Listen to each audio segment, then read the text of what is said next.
It's Flash. Yeah, good evening, Flash.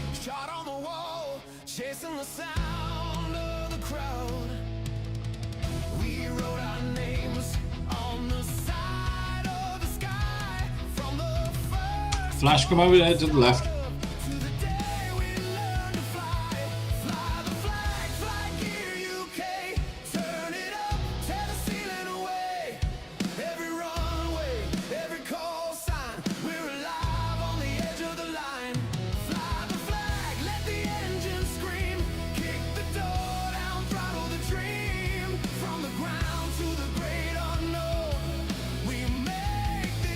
Live on YouTube. Good evening, YouTube.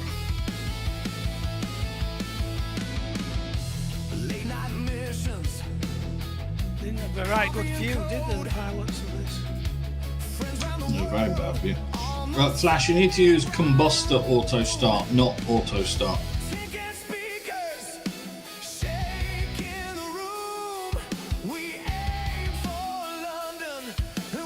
If you tried auto start first, you'll have to exit flight gear and then come back in and use combustor.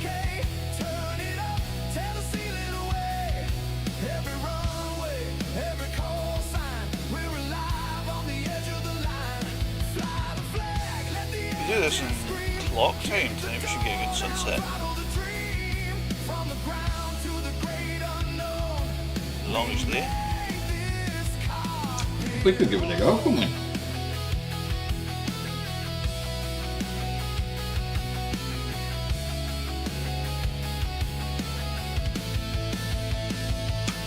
Something clock time anyway. Yeah, combustor and then just wait. It'll take about a minute and a half to get them all going.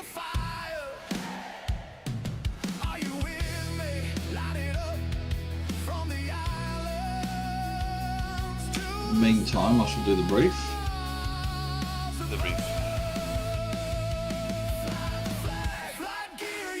So, good evening everybody, welcome to Flight Night, Saturday the 20th of June 2026.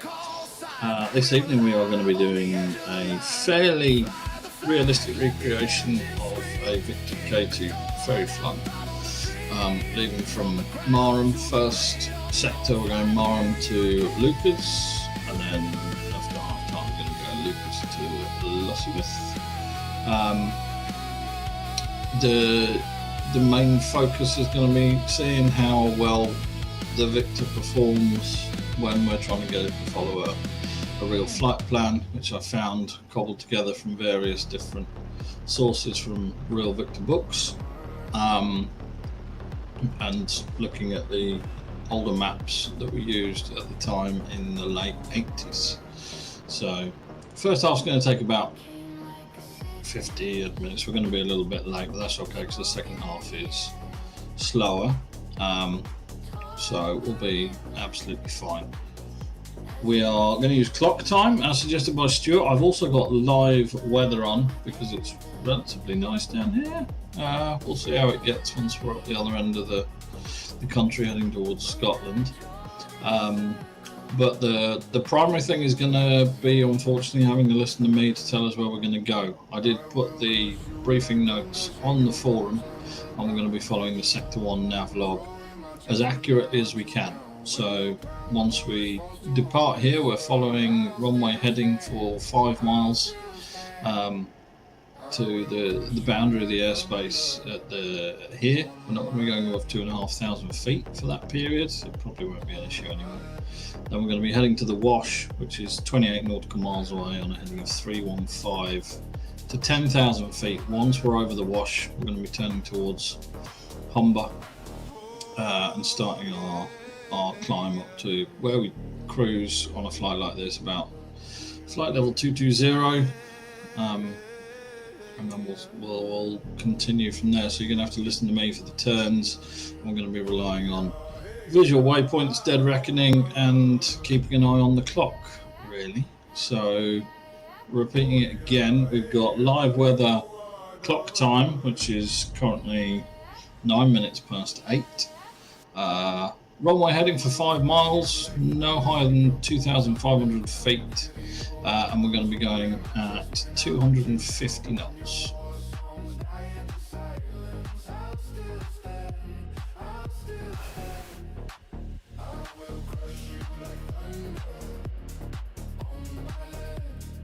Go then. Good. If everyone's roughly ready. Flash is in the B2, so that might be a bit. Yeah, there's 2 B2s and 2 K2s. I'm at K2. Yeah, well, I'm a K2 as well, so there's 2 of each. No, I should be in a K2, but anyway. Let's get moving.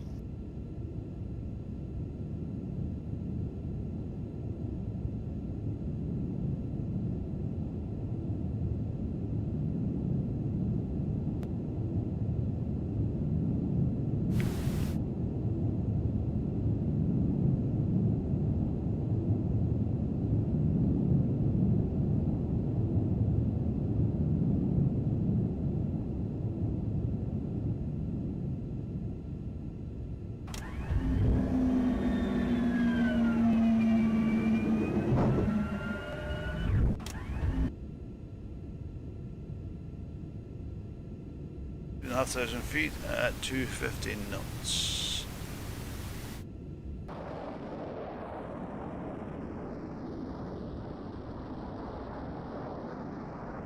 Got flaps up.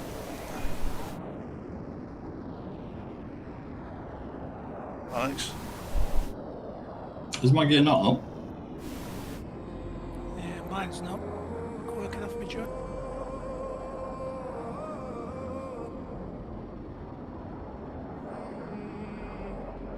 No, neither's mine. That's fun. Yeah, I had cap locks on. My keyboard conveniently doesn't have a light to tell you whether you got caps locks on like the old-fashioned ones.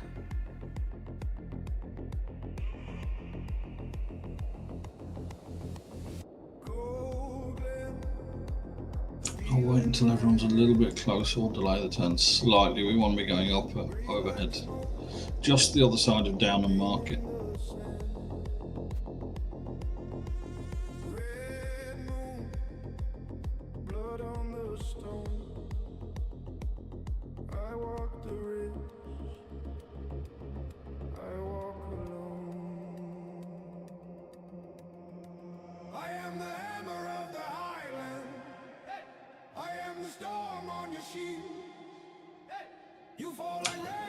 Turning right to 315.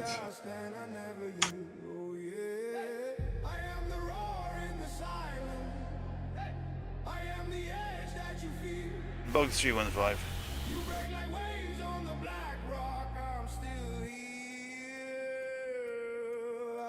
No, it doesn't want to follow that, so I'm going to be doing it manually.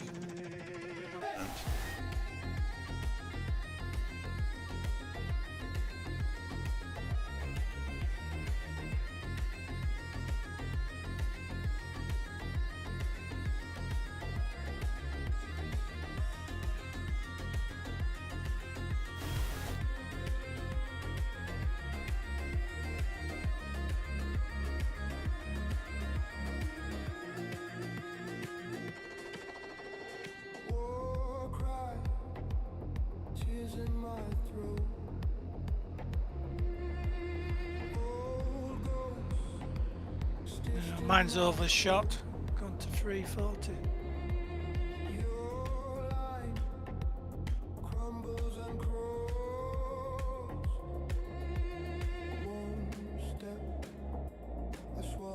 I think this had a custom autopilot in it, actually, Alex. Yeah, it did. Okay, we're going to continue our climb 10,000 feet.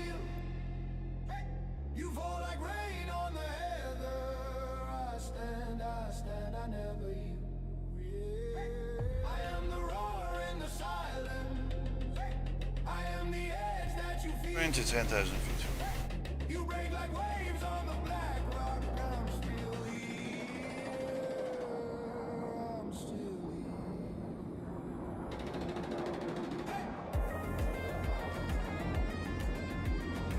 Pink flash is going in the totally wrong direction. It's going south. Yeah.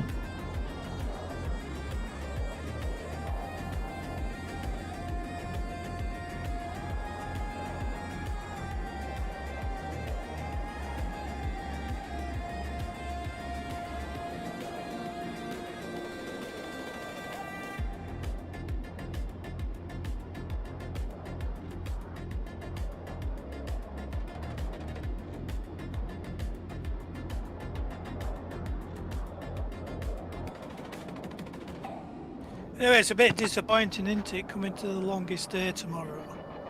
I've just got my solar panels installed last week. Should have done it early in the year.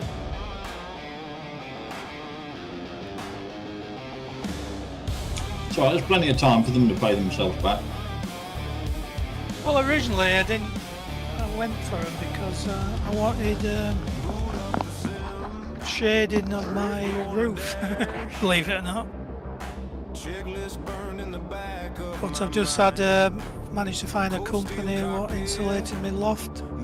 I went up this afternoon, it was 22 degrees, where normally it would have been 45 up there. That's made a difference, huh? Yeah. The only thing is I've got to put everything back because they moved everything as they were installing it, and it's all in a big heap, and I'm having a big chuck out session. Yeah, it's like when you find a box full of all your college notes from 1989, thinking, why on earth am I keeping these? Right, levelling out 10,000, we're going to make a right turn to 335.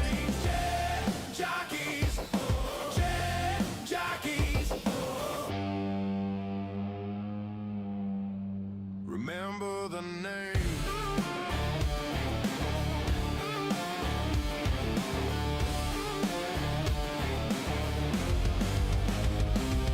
Afterburn flare in a pixel sky, dogfight dance at the edge of a stall. Hard brake left, hear the wing struts cry. One wrong move, you're a fireball. Low level run through a river cut vein. Bombs and bridges whipping beneath. Seat belt biting like a leather chain. Chasing that kill shot, chasing that streak. With a jet jockey's a FlightNight, ripping off thunder through a new blue day. From photo lines to the channel spray, we light it, fight it, never fade away. Oh, jet jockey. With a jet jockey's a FlightNight, cold war birds in a hot. Just enough cloud to make it interesting.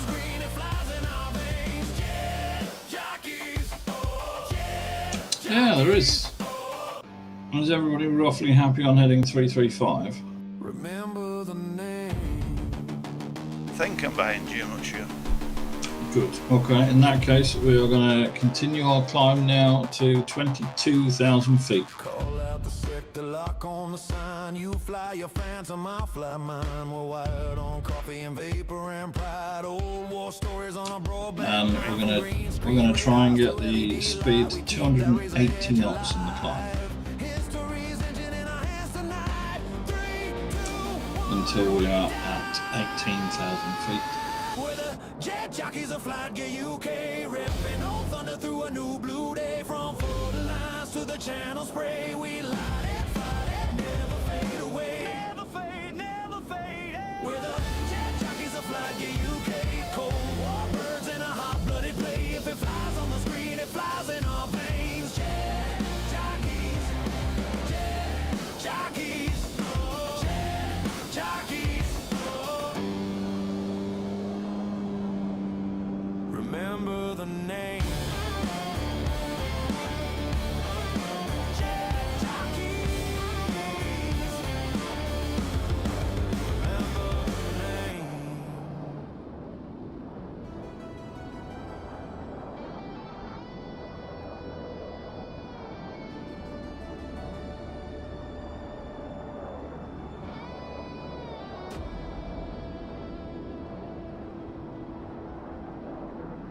When the skyline's turning sharper and the daylight's almost gone, when the mountains hide the secrets and the storm is rolling on, there's a thundering in the cutting through the doubt and fear. A beating heart above us, saying help is almost here. Through the canyon winds and white-out skies, over restless Looks like I'm getting about 276 knots indicated at about 98% RPM. My ground speed is 360. I've got ground speed of 347 at the moment in the climb. Stuart, you've got a light on your tailplane, which I don't.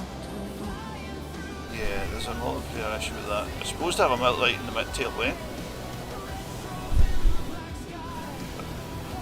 It's alright, we're here to check things. Eh?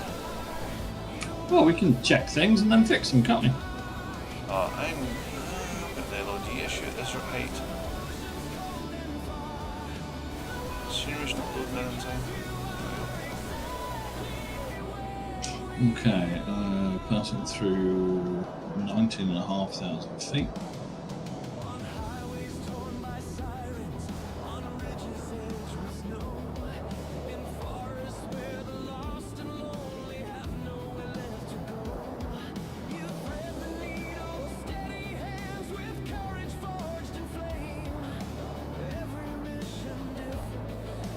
And what Flash is doing is going west at the moment. Yeah.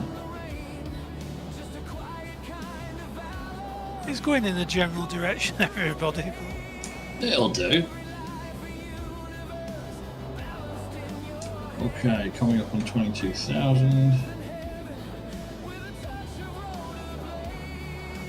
Why it doesn't work? What bit? Directional heading. No, I'm using wing level once I've got it on the heading I want.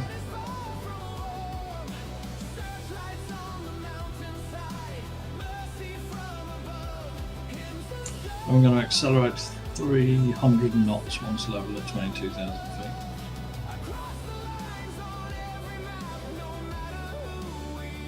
The altitude holding seems to work. Yeah, that's about the only thing it does for me properly.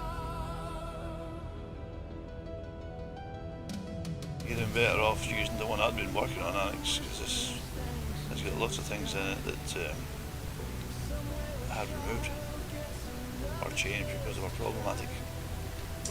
That's alright, we'll start working on your one. I did keep it, I kept it in a separate folder.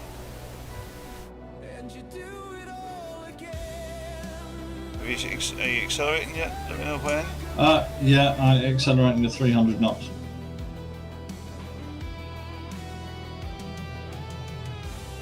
Don't think I've been this high. I'm getting a nosebleed. Don't open the window. No.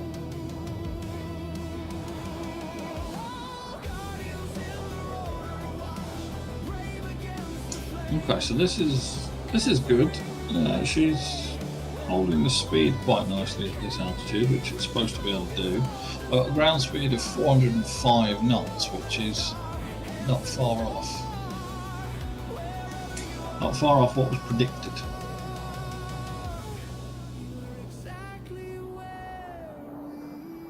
I've got a ground speed of 419. When the skyline's turning charcoal in the daylight. Do you remember that case where the pilot got sucked out of a cockpit and the steward grabbed hold of his legs and stopped him getting pulled out completely? Yeah, it was the British Airways one in the late 80s, wasn't it? Yeah, he just lived up the road from me.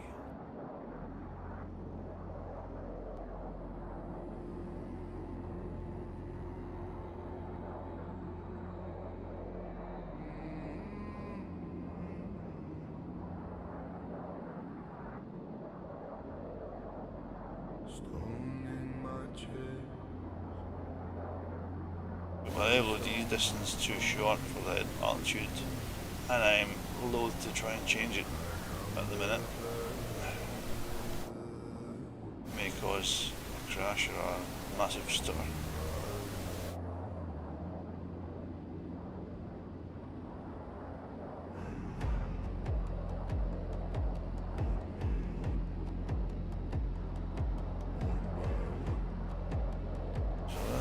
flight lead. That's me. I don't see Ollie. Yeah, I'm dropping behind for some unknown reason. I don't see Flash at all. Flash is in the Wait, there's middle. somebody above me there. Yeah.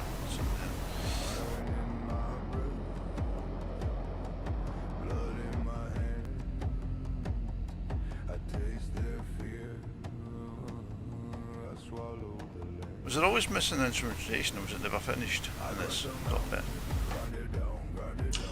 There are missing, well, in the main pack. Yeah. Yeah, there's some missing there, and then the ones in the middle. Thankfully, now we've got the Vulcan, we can add them in. Okay then. I don't think it would have a Garmin GPS, would it? That's a problematic thing anyway. That's got to go bye-bye because it causes problems. Well, if it's like the Vulcan, it needs to be a lot blacker. I'm guessing they did a standard colour finished, you know, as the Vive Bomber Force. Yeah, this isn't textured, the panel. It's just plain plain unmaterialised.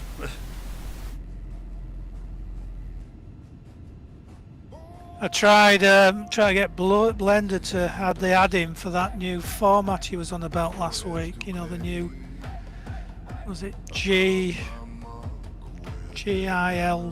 whatever. The massive pain in the arse. Couldn't even get it to bloody work. No.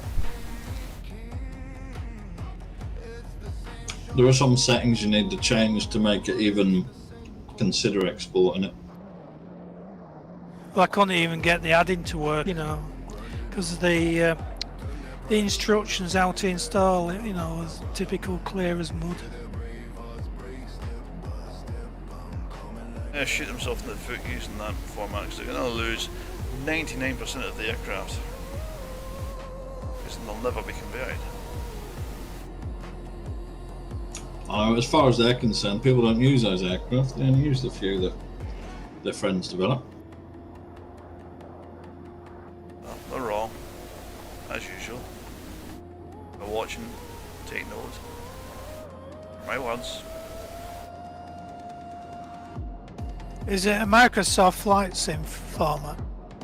No, it's a more modern format. It makes sense. It makes sense if you were starting a flight sim from scratch. It makes sense to use it because it will work with more modern engines, and we'll be able to use effects and things like that and do animations within Blender.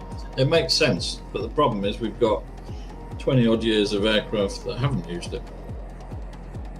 All be lost. And people who've been working with that format for the same amount of time who all of a sudden have to switch to a new one, unless you're a professional graphic designer who uses it. I mean, I do some graphic design. I work with graphic designers all the time, and I've never used that format anyway. But I don't do game design. If you do game design, it's probably a lot more familiar.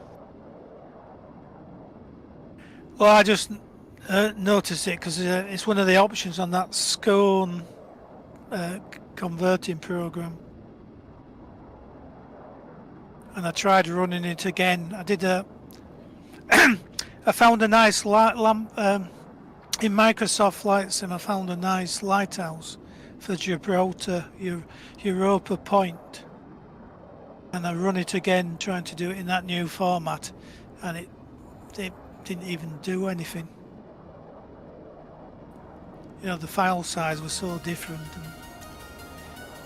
And even the 3D viewer as part of Microsoft didn't seem to do anything. I've managed to get most of the Aero Commander converted into it, which wasn't particularly difficult, but you have to switch all the axes around, and then that means you need to do the animations again.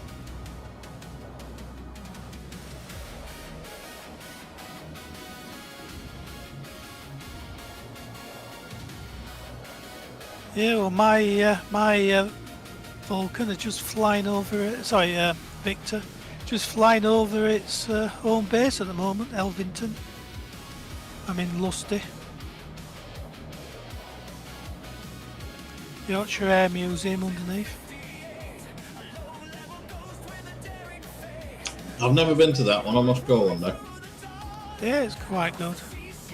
It's when I used to do gliding, it's quite local. So you do competitions. You know, you go down to Pocklington, and then it be scrubbed because of the weather. So yeah, you're stuck in looking for something to do, and it was somewhere to go when the weather were bad. We've got all like a big Barnes Wallace expedition. You know, like his archive and his offices and stuff, and various of his inventions. But the base is done up as if it was 1940s, and they have a big thing about the French airmen because that's who were based there in the Second World War. The most telling one was they have one of these huts, and it's just like all the turrets from all the different bombers. That's quite macabre. You see him in the flesh.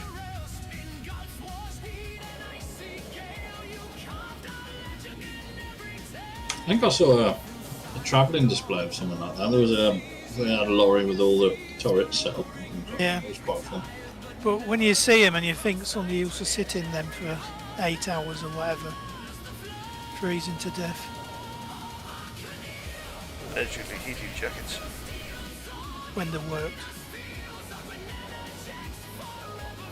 I'm still reading the unredacted version of Guy Gibson's book at the moment, and there's tales of missions in there where, you know, the tail gunner in the Lancaster was in there for, you know, it's 5.5 hours down there, an hour and a half over the target, and then another 5.5 hours all the way back. It's a hell of a long time to be stuck out the back, isn't it? Yeah, I think the worst one was the Americans that won in the ball underneath.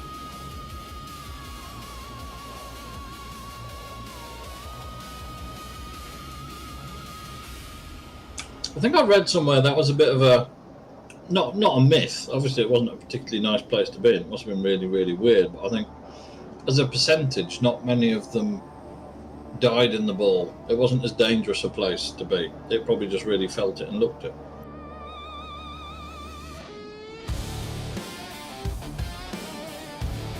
Nothing I'd like it hanging from underneath there.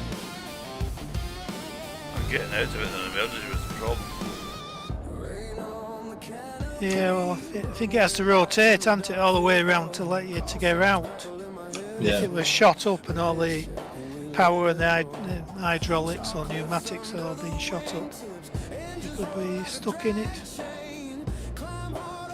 Yeah, there's definitely a few cases where they had to smash them out on the turn.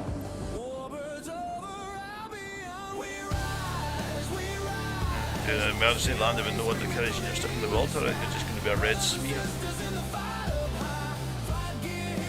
Yeah, that would get very messy.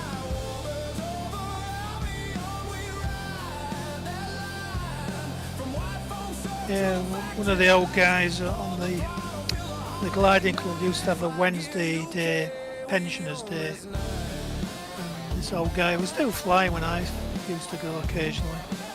He was in B-29s right at the end of the war. I think they were flying from the south, you know, probably from Italy, going up into southern Germany and stuff.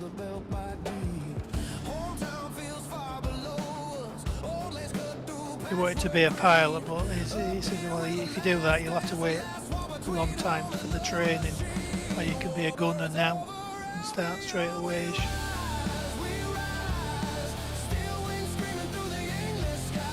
I think one of the things that I was most surprised about when reading recently is the amount of times that crews from Lincolnshire and everything like that, you know, like Dambuster squadrons, they'd go and do missions into Italy, you know, for weeks on end. And you think all that flying over France, going all the way down into Italy and then to fly all the way back, that's a hell of a trek. Yeah, well, one of the books I read over here was the glider pilot regiment, and when they were doing North Africa and starting on the Sicily and stuff, they had to tow the gliders from England down to North Africa. Flying around the Bay of Biscay and over Gibraltar and then down the Med. They had to do that for what was the? I can't remember the name of the operation. It was the first official commando raid where they went and blew up that aqueduct in Italy. They had to do that. Then I can't remember the name of it. Yeah, well, it was I remember the film on We Have Ways when they were describing it. It was a bit of a cock up, and they didn't even send the submarines at the end to pick them up. No. They I think they went there in gliders, and then there was a. They thought it had gone so wrong, they didn't even send the submarines in.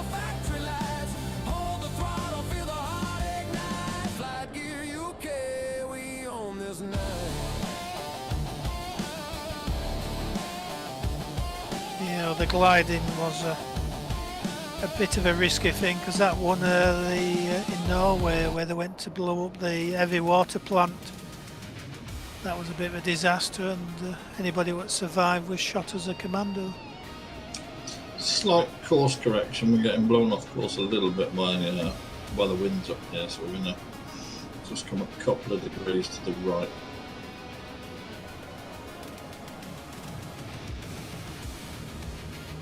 I'm going to try and roll that 337 for a while until we get perhaps past whatever is it blowing us around.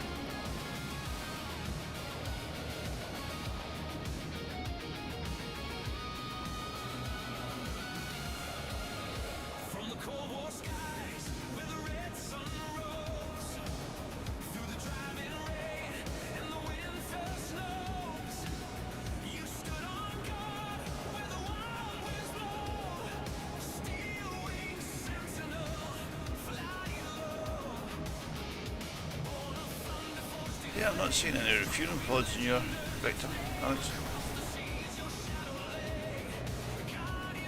Oh, that is odd, isn't it? You see them in mine? Yes.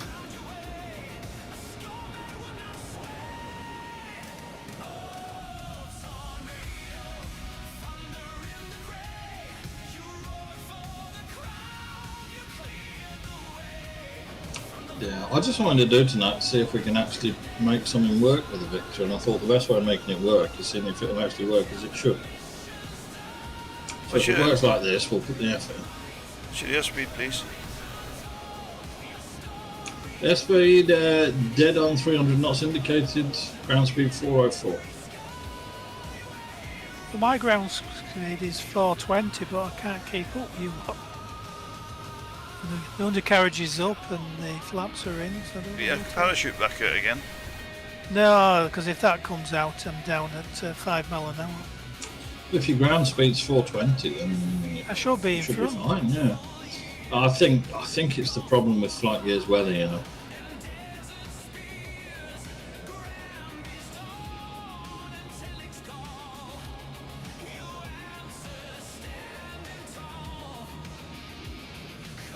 Well, when Voodoo used to be on the forum, he was always doing stuff for this lagging. I never quite understand what they were trying to do.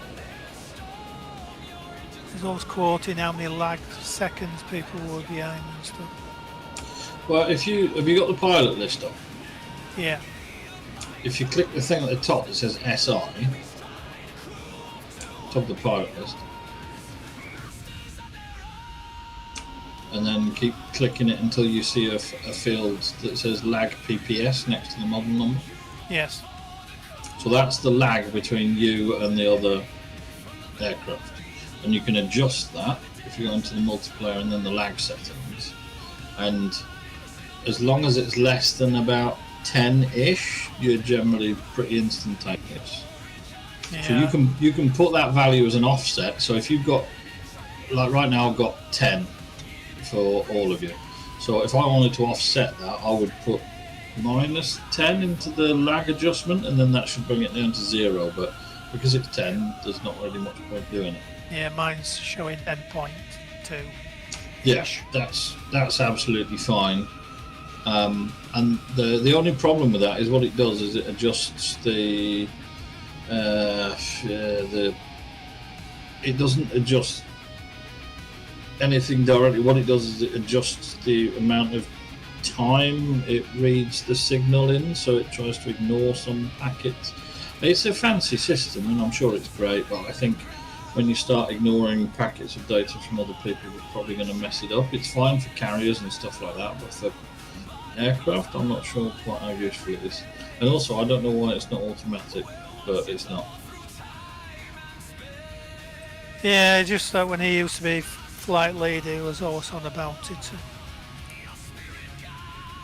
It makes things look more accurate in theory, but when it's so that's packets per second, and I think flight gear's standard sends 60 packets a second. So if you're only 10 behind, that means it's 0.1 of a second that it's worrying about, which isn't really worth worrying about when we're all flying straight and level level. Something like that. I don't understand it entirely. We did look into it a lot more when we were doing the carrier stuff and we worked it out, but it's not. That's a pain in the arse. It's a pain in the arse. So as long as it's not several hundred, I think I'm not going to worry about it. Yeah, that's a good explanation. I think we were talking about it last week. The feature what would be the best with carriers, which doesn't work anymore, is actually starting on the carrier so you could take off. Why does that not work? Well, Stuart's saying it used to do, but the new version, it doesn't. You don't have a way of spawning on the carrier from the new launcher. Well, you do from the new launcher. From the new launcher?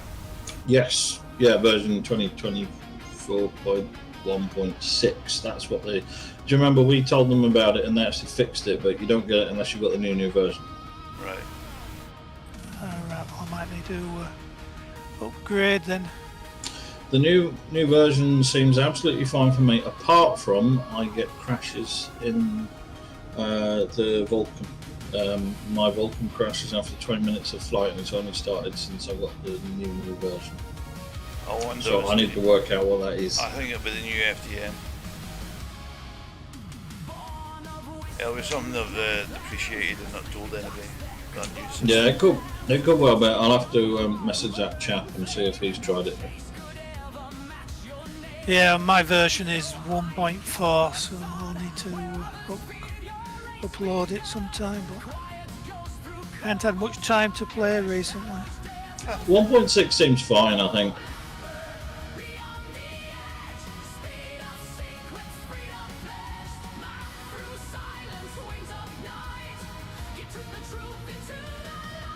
The daft one is when it asks you to download a new version of the data, it gives it a silly name.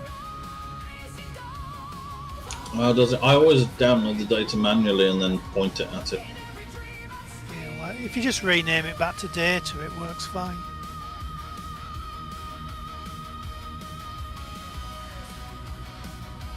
Still a slight wind from our right that's pushing us a little bit, but we're okay for the moment. Well, my head-up display it's saying wind is 220, 18 knots. Don't know how accurate that is.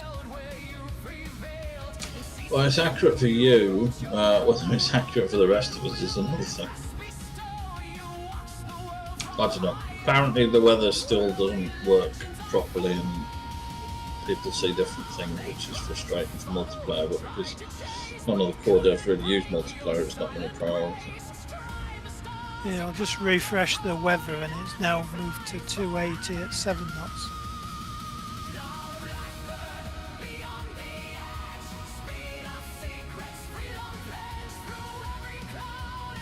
I think now I'm actually in front of you.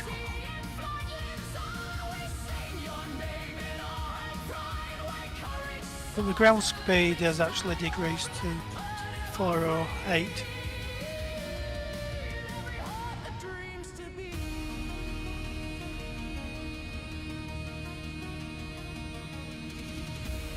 Well, we're going to have to start our descent in a moment anyway. So why did they operate at flight level 2-2? Is it just more economic or just out of the way of everything? It's economical over the UK. It wouldn't be the operational altitude, but I think it's probably one of the most economical at you know, just bimbling around as it was. Right, we're going to descend back down to, we're going to need to go down to about 8,000 feet, and we're going to have to watch our speed. We can still descend at about 300 knots, but she's going to want to get away from us, so we'll have to keep an eye on it. I'm going to start my descent now at 15 seconds down to 8,000 feet. Follow me.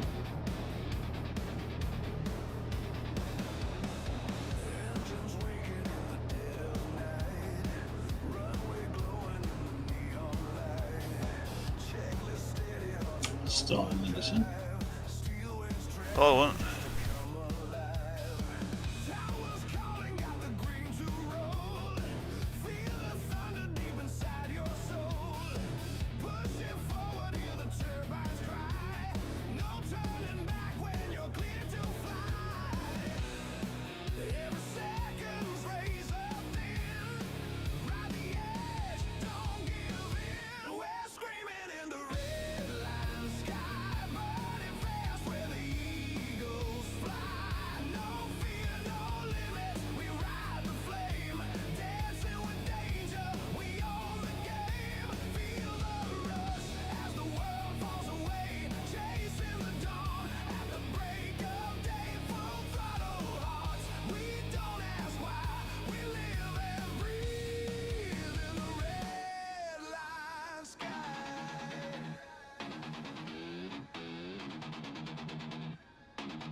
Alex, did you say you have problems with your house being too hot when you have these mini heat waves? It's an absolute oven, mate. It is a atrocious oven to be in. Yeah, well, I'm doing three things. I've had the solar panels, I've had the loft insulated. I'm in the process of painting my house white, and then when I've done the painting, I've got these solar grills to put up on the windows, but I can't really put them up until the house is white, so I won't be able to get to them on the front of the house with them on to paint it if I don't do it first. Yeah, well, this is an 80s built bungalow, and it was insulated to keep heat in. It doesn't let heat out at all. So it's really good in the winter, absolutely fantastic in the winter, but in the summer it just heats up and heats up and heats up. And when we had the heat wave a few weeks ago, it didn't drop beneath 29 degrees in the house for 10 days, I think. Yeah, mine takes about 3 days when it goes back to normal weather before it cools back down. And it isn't. Mine's in the 60s bungalow, and it isn't particularly warm in winter, to be honest. I'm just hoping, well, this insulation, it might be improving that.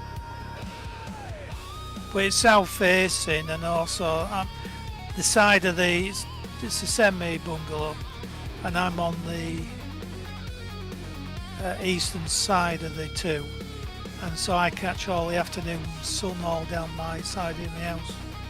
So my kitchen walls are physically 35 degrees.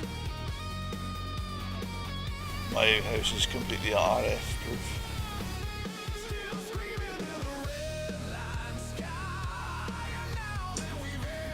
My main issue has been a bungalow. It's got patio doors at sort of both sides, and it faces west. So in the morning on the back side, I've got the kitchen with the patio doors, and the big kitchen window gets the heat, as well as the bedroom that's on the side. So it's coming blasting through the windows, and then as it comes over, it just does the same thing on the front side until the sun goes down. So it's just coming through the windows is the problem. A massive bay window at the front with I think it's about 8 windows that make up the bay window, and it's just a greenhouse basically. Yeah, well, that's why I bought these grills to go on. Because one place I worked at, it was a south-facing office, and it was the full length of the factory, and it was the drawing office. So when they started getting computers, and then they got air conditioning, didn't touch it, and then they got the commercial version of these grills, and that seemed to work. Because even in winter, you know, when you get them clear days in January when the sun's out, it was just as bad then, 80 degrees plus. Right, we'll have to slow down to 250 knots as we're below 10,000 feet.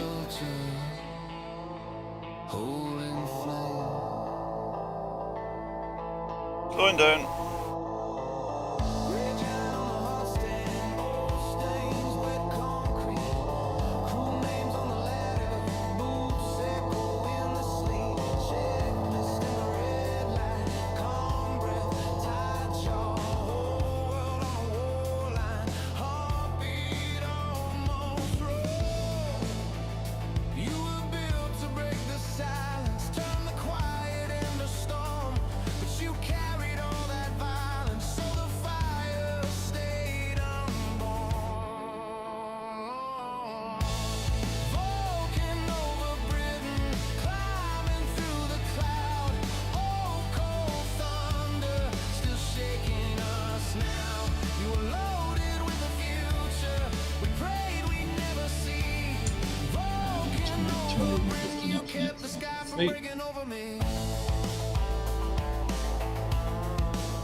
I'm going to maintain current heading until we make our turn for flying.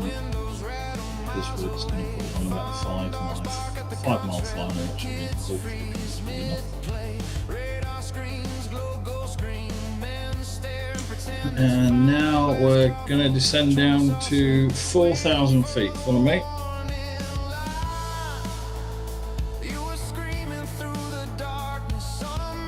Descending.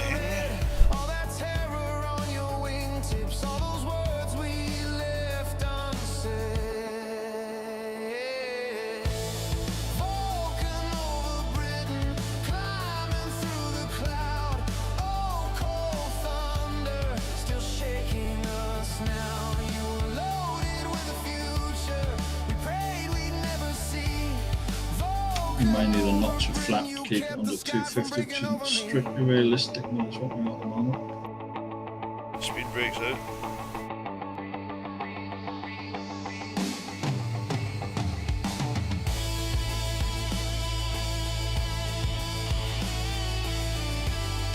So what do they use now for tankers? There's some kind of Airbus or American stuff. Yeah, we got the Airbus A330 multi-role transport tanker MRTT. Lost visual on you. Can't even see now. Where you going? I'm bearing 050. Yeah. Leveling out 4,000. So. Every scene, you were nightmare, you were gone, Hey, yeah. and you became a passing dream. Vulcan over Britain, climbing through the cloud.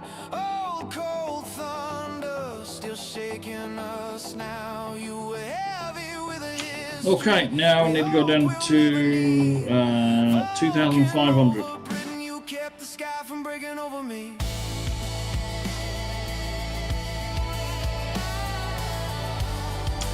Descending 2,500 feet.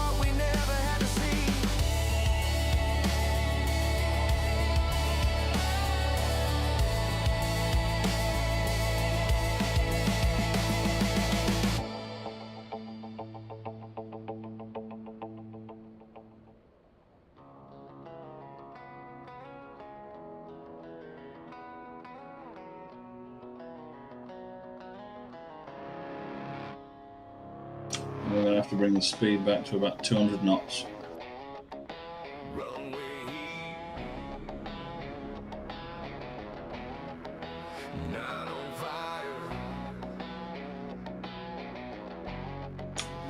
And continue descent to 1800 feet.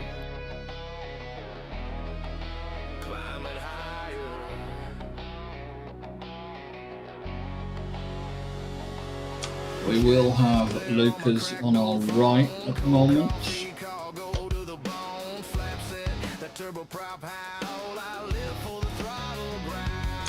We are 3.9 miles away.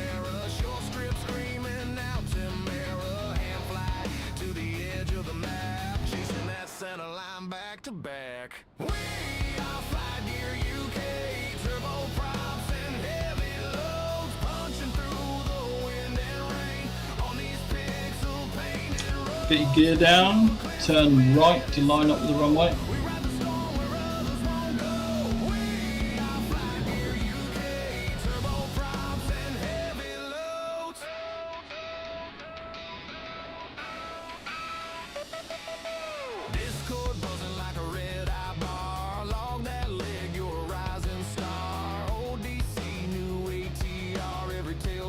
Oh, way off target.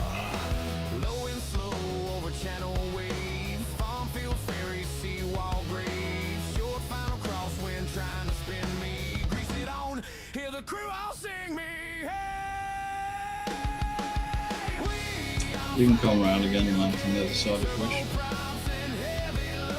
We're going around. If you want, I'm not. I'm dead on final.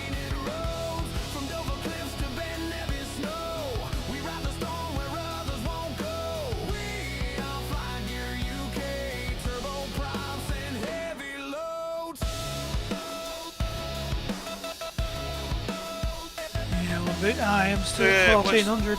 Oh, what's the shoot? What's the shoot key? Safe?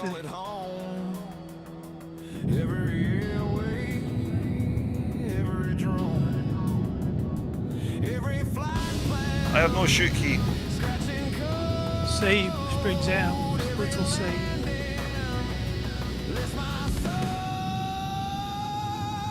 We are Flying Gear UK, turbo props and heavy loads, punching through the wind and rain on these pixel painted roads.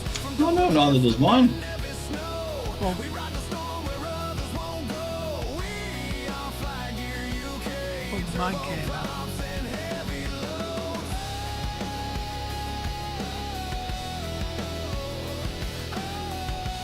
Right, we'll park up on the left. At the hangars or on the slipway?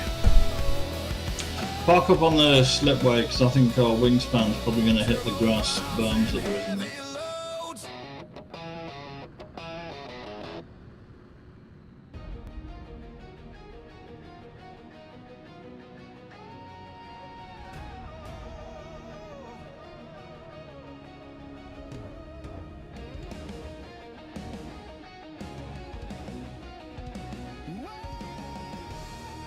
Appears to be an American destroyer off there. There is, look at that.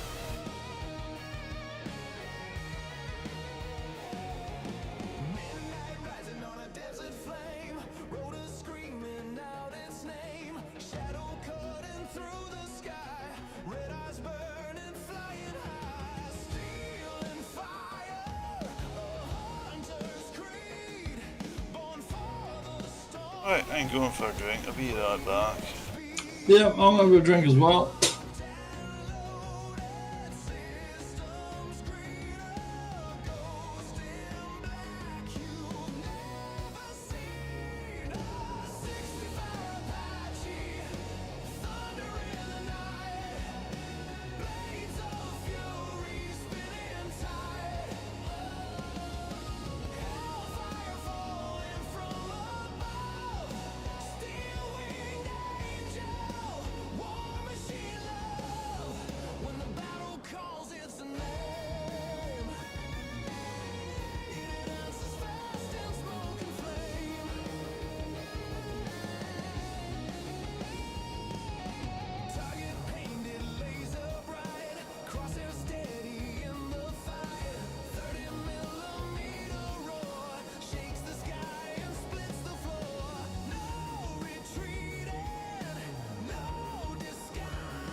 I'm back on comms.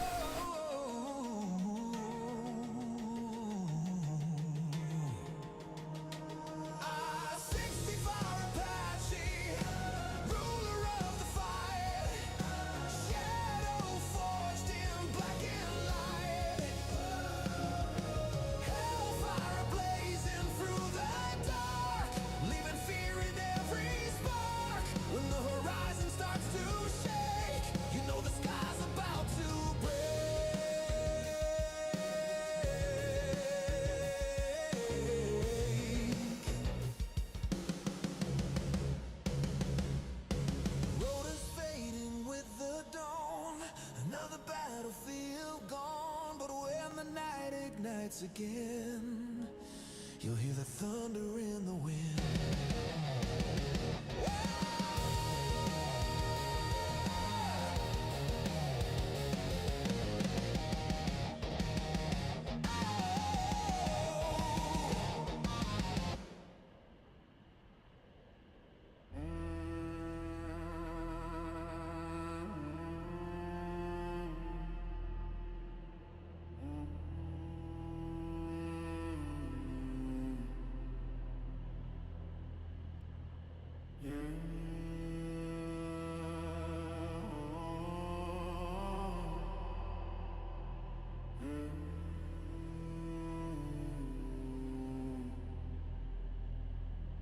Salt on my tongue, war paint cracked and dry. I'm back on comms. So am I. But it's him that will fall tonight. See, 3 Victors, we've lost 1. Yeah, well, I've had to reef. I crashed.